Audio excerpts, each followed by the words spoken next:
Greek Navy is in heightened readiness. It has deployed ships in South and Southeastern Aegean, and this after a Turkish drilling ship, the Oruk Reis, began energy exploration in that area. Ankara announced explorations in Greece's Castellarizo Islands, and Turkey issued a navigational telex, which is also known as a NAVTEX, as part of its seismic research. Turkey's latest act invades into Greece's continental shelf. This escalates tensions with Turkey and Greece maritime territory as well. Greece has asked Turkey to immediately cease its illegal activities, and Greece MEA has said that it violates the country's sovereign rights and undermines peace and security in the particular region. Turkey, in turn, has rejected Greece's warning. Ankara has called it Greece's irrational continental shelf claims. The EU has warned Turkey against pursuing its expansionist activities, and French President Emmanuel Macron has called for sanctions against Turkey. Last year, too, EU sanctioned Turkey over unauthorized gas drilling in Cypriot waters. And joining us to talk more about this evolving situation, if we can call it, in that part of the world, is Ambassador Ashok Sajjanhar, former diplomat, Major General Dhruv Katoch, defense and strategic expert, director of the India Foundation, Sumit Peer, political analyst, and last but not the least, Joyita Basu, editor of the Sunday Guardian. Ambassador Sajjanhar, let me begin by asking you that, Turkey for a very long time under Erdogan has perhaps been losing its sheen when it comes to the Turkey it was perhaps in the 70s and 80s. Obviously, their aspirations are to become a theocracy. But do you think that oftentimes the way Turkey has, fought with Greece, fought with Cyprus, and treated immigrants or let loose immigrants onto the other side is something that the world has left to be unnoticed, and perhaps it is the right time to pick up these pieces and confront Turkey? I think the world has noticed all that Turkey has been doing over the last few years, and Turkey has a lot to answer for. Of course, within its own country, what it has been doing, the very recent changeover of the status of Hagia Sophia from that of a museum to a mosque, which actually was inaugurated today morning. And today marks the 97th anniversary of the signing of the treaty between Turkey and the Western and the European powers, how it came into being. But its attempt, after the coup in 2016, in July 2016, the manner in which it has been incarcerating all its opponents, whether they come from media or they come from government service or they come from education or military, across the board, more than 80 to 90,000 people have been put behind bars. So he has these disillusions, hallucinations, and illusions of becoming a caliph. What used to be from, let us say, from the caliphate from 1453, the Ottoman Empire that existed. And these are some of the statements that he's been making domestically. Coming to the international context, we look at what Turkey has been doing in Syria. He has been supporting Erdogan, particularly, has been supporting the Muslim Brotherhood, supporting the Islamic State in these areas. Look at his activities in Libya, where he's been supporting the the Haftar clan group. So across the board, he has been acting in a manner which has riled the Western world, the Western Europeans. And this, I think, is the latest example in that, when he is trying to go into the continental shelf of waters of Greece, of Cyprus, and try to explore hydrocarbons and fuels there. He has been warned, Erdogan has been warned that he should desist from this. Otherwise, there are going to be repercussions, there are going to be sanctions. But he seems to be hell-bent because he wants to emerge as the leader of the Muslim Ummah, of the Muslim world. If you look at the manner in which he has been behaving, even as far as India is concerned, and the issue of Kashmir is concerned, there also he has gone completely in support of Pakistan, We know when his last visit to Pakistan took place. Also, when his last visit to India took place, we did allow him to come, but he had the gall to say just before starting on his visit to India that he would like to come and mediate in the Kashmir conflict between India and Pakistan. While we know that his sympathies completely lie towards Pakistan, he's been supportive of, as I said, the brotherhood of the Muslim people in the world, and he doesn't see reason and logic in whatever India has been doing. So I think Turkey, as I said right at the beginning, has much to answer for. He has he's been held accountable, and I think he should, Erdogan should desist from going into this exploration that he has, that the Turkish Navy has given indications about. Otherwise, there are going to be serious repercussions that he will have to endure. General Katoch, does Turkey have, domination aspirations, which perhaps are beginning to spur up now? They're trying to bully countries like Cyprus. They already control a part of Cyprus. Are they trying to, send a message across to Europe as well? They've received several warnings from the EU as well in the last couple of weeks, because of what they've been doing in these offshores as a result of the drilling. Do you think that Turkey, along with Pakistan and Malaysia, are perhaps hatching something that will, in a way, be counterproductive not only for Turkey, because the US is also looking to impose sanctions on Turkey? Vineet, I think what Ambassador Ashok Sajjanar said has summed up, has given a very broad perspective of exactly what is happening, and so have what you have just so stated. In my view, as far as the Pakistan and Malaysia are concerned, I don't think they are going to really impact upon what is happening now in the Aegean Sea. However, it will impact on the larger bid which Turkey is making to become what they call the numero uno within the Islamic world. And there, of course, once it makes its bid to be number one, it will come into clash with both Saudi Arabia and to an extent with Iran. So how that pans out is going to be a totally different issue. But when we are looking specifically at the Aegean Sea, this is a very complicated situation actually, because there are about 6,000 Greece islands in the Aegean Sea, and 200 of these islands are inhabited. And a very large number of these islands are very close to the Turkish continental shelf, and they are very far from Greece. If you look at one particular island, which is the island of Mice, which has recently, just 2 days back, become a flashpoint, in this particular island, while Greece is claiming all the rights associated with having an island there, the contention of Turkey is that it is 580 kilometers from the continental shelf of Greece, while it is just a few kilometers from the continental shelf of Turkey. And in the Turkish concept, if they are not in the Turkish concept, they don't want to give the same the same leeway to island territories as they want to give to the continental shelf. Now, as per UNCLOS, your exclusive economic zone is 200 nautical miles from your continental shelf. Now, if that comes into being with all the islands, then Turkey, of course, stands to lose a great deal. And Turkey is not a member of the UNCLOS treaty, whereas Turkey is a member. So, I beg your pardon, Turkey is not a member, whereas Greece is a member. Now, it suits Greece to enforce what UNCLOS states. It doesn't suit Turkey to look into that enforcement, because Turkey then loses out very heavily. Now, there has not been a problem earlier, in a sense, because the exploration of oil and natural gas was not taking place to that extent. But now, as vast energy resources are found in this area, those claims have started coming up and are going to become extremely hostile. Now, the way I look at it is, because it is just very near the coast, the Turkish coast, they are in a better position actually to fight a conflict there than what Greece is.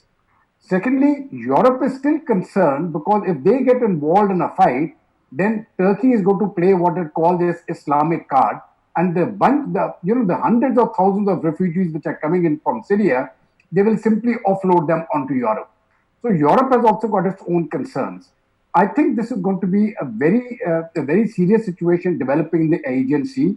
The right way to deal with it is perhaps what the Americans will do there and impose sanctions. So if both the US and Europe impose sanctions on Turkey, then perhaps Turkey may see the light. But however, I think as of now, Turkey feels it can get away with it.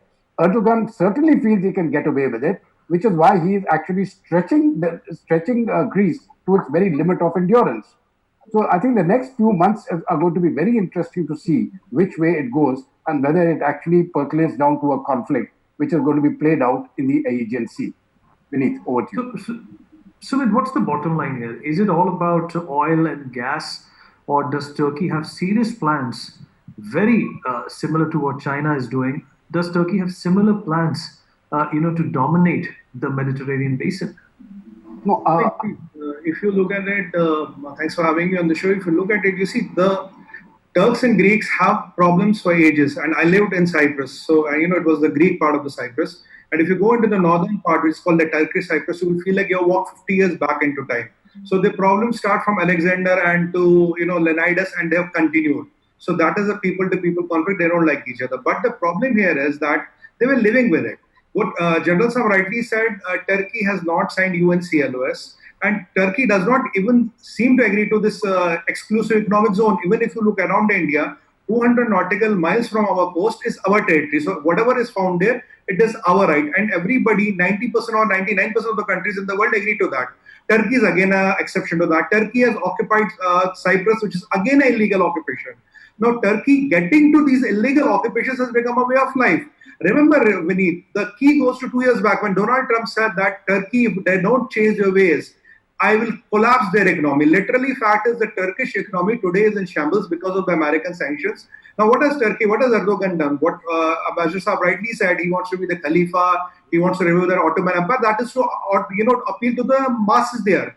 But literally, Vineet, he has walked into the Chinese lab. This is all done on the behest of China because China is looking at two countries. One, they are looking in Middle East for Iran, and second, they are looking for Turkey. And both of these are not with the American, so-called American bloc. Iran is not with American bloc. Turkey is not with American bloc. Now, he is doing it under the influence of China because, it will start with one island. Because today, you don't appreciate one island. Tomorrow, you will not appreciate second. You will not appreciate third. What General Saab rightly said, out of 6,000 islands, only 200 are inhabited. So that means you are around 5,800 islands up for grab. So this is where you see the Chinese design coming in, because recently oil and gas was found around Cyprus. That is where it started irking the Turks, and the Chinese were suddenly more interested in this.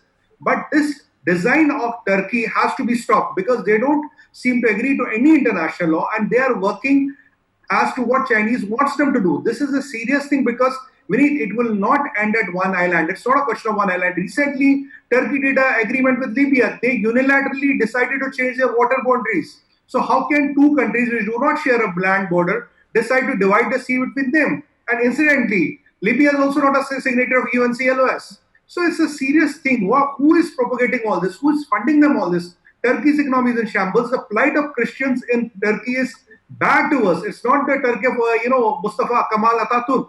That idea of Mustafa Kemal Atatürk is buried along with him. It's the Islamist Turkey today. That Christians are being persecuted. Everything in Turkey is wrong. They are getting along with Pakistan and Malaysia to form a triangle.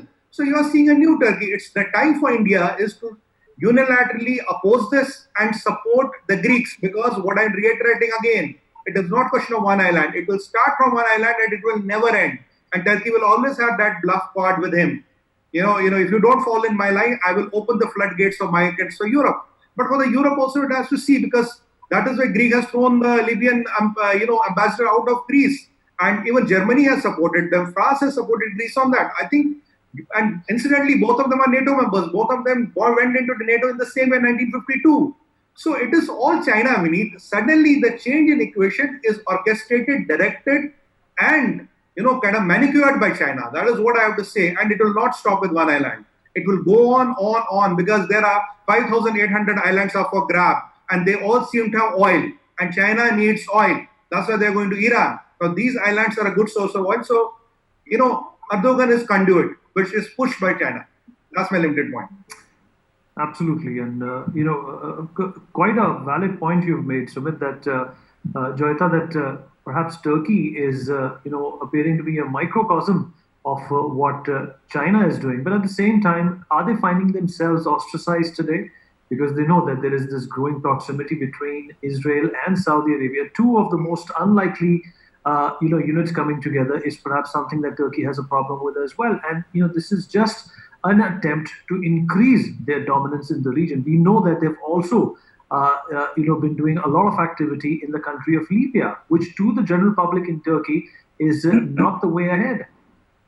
Well, actually, what's happening, I disagree a little bit with what Sumit said in terms of the rise of Islamism in Turkey, because I think what it has to do, it has largely to do with Erdogan's own policies, own personality, and his attempt to stoke Islamism. But a large section of Turkey, which is, quote unquote, secular, it is turning away. In fact, I was just listening to one lecture from a Turkish ex-intelligence officer based in the US. He is saying what is happening increasingly is that because Erdogan is pushing the country towards Islamism, there is a huge backlash that is happening in their country. And a lot of people are turning atheists. They are unwilling to follow Erdogan. Erdogan is extremely unpopular among large sections of the population, and there has already been an uprising against him in the military. And you see and what is happening right now, Turkey's economy is in shambles. And because its economy is in shambles, it will be, Erdogan's own position. He does not have a grip to power anymore. So he is in trouble. And yes, I totally agree with Sumit about the Chinese angle, because you see what is happening, the Chinese, by the way, the Western companies are fleeing Turkey. And because the Western companies are fleeing Turkey, what is happening? China is coming in a very big way. Turkey is part of China's BRI. And when you are looking at in the larger, but China also may not have that kind of money to, the kind of debts that Turkey has that are amazing, the billions and billions of dollars they are. So when you look at it that way, and when the Western companies, they suck out the money and they leave, China may not be able to, fill up that gap. It is not even that kind of money it will possibly be investing. And when you're talking about Saudi Arabia and Israel, there also you see a division happening, because you see there's and possibly that is also inspired and instigated by China, the division in the Islamic world. You see the Saudi Arabia, and then there is Turkey on the one side. Turkey trying to build up one block, and then there is Saudi Arabia. And if you look at it, remember sometimes something happened in Malaysia. There was a conference that Mahathir Mohamad, he was at the time Prime Minister over there. He tried to build up some kind of a, Muslim Ummah alliance over there, and that was Turkey and Pakistan and Saudi Arabia created problem. So there's a conflict rising over there. So for that matter, the Muslim world, the Muslim Ummah is also divided. So China also possibly has a role to play in there, because Saudi Arabia and all are very close to the US. Right, Ambassador Sajjan, a lot of companies in the last 1 year alone have also left Turkey. Sumit spoke of the economic decadence in the country. Do you think it has something to do with the policies that the country has not been able to change, or the theocratic leaning that has been, very vividly visible in the last couple of years in the country? I think, Vineet, this is a mix of a large number of reasons as to why these companies have been leaving. One, of course, generally there has been an economic decline, and the atmosphere, the environment in Turkey has not been very conducive. We know that Turkey has been engaging itself in Syria, how it has been overextending itself, how it has been overextending itself in Libya. There has been a lot of problem domestically with the Kurds also fighting against the Kurds. There have been a large number of terrorist attacks against Erdogan and others that have been launched within the country. So the country has really extended itself, and of course it has had to deal with all these large number of refugees that have come in from Syria and from other places. So as the other panelists have also said, the economy is in a mess, and that being the case, it is the companies have been leaving. I think the companies had come here in the fond hope that soon Turkey is going to become a member of the European Union, and then they would be able to get preferential access to the markets of the European countries. That doesn't seem to be happening anytime soon. That having been said, I think there has been a lot of commentary that has been made in the program about the linkages, or at least the push that Turkey and Erdogan in particular has been getting from China. And if you look at it, there are a great deal of similarities, let us say, between the persona of Erdogan and the persona of Xi Jinping. Both of them are extremely authoritarian leaders. Both of them are so full of themselves that, they want to overshadow. They don't want to see any, not to say opposition, but any, semblance of some sort of a dissent from their voice. Also, if you look at the policies that they have followed, what Xi Jinping, after he came to power in 12 and 13, and the actions that have been taken in the South China Sea. The islands, of course, they were not unclaimed islands. They fell within the continental shelf of different countries, whether it was Philippines or it was Vietnam, but they have gone around. They have sort of been occupied. Even when those have not been, they have been uninhabited, China has been trying to inhabit them, even artificially creating islands. So I think we see this creeping movement also as far as Turkey is concerned. And this seems to be sort of, a rich ground for him to go into the Mediterranean, because there are so many shoals and atolls and uninhabited pieces of land lying there, which can be occupied, which can be inhabited. And of course, as General Jadhav said, that there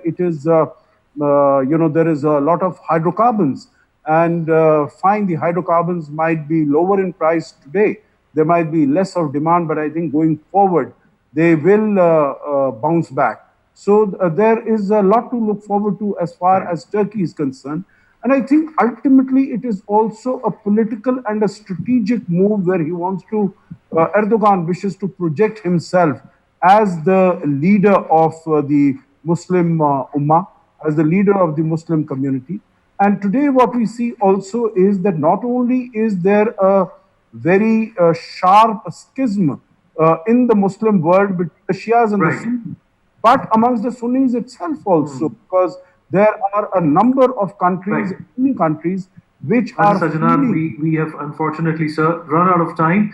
But nevertheless, appreciate it, and thank you so much, everyone, for your very important and pertinent views on this world matter. For more such videos, subscribe to the NewsX YouTube channel, hit the bell icon.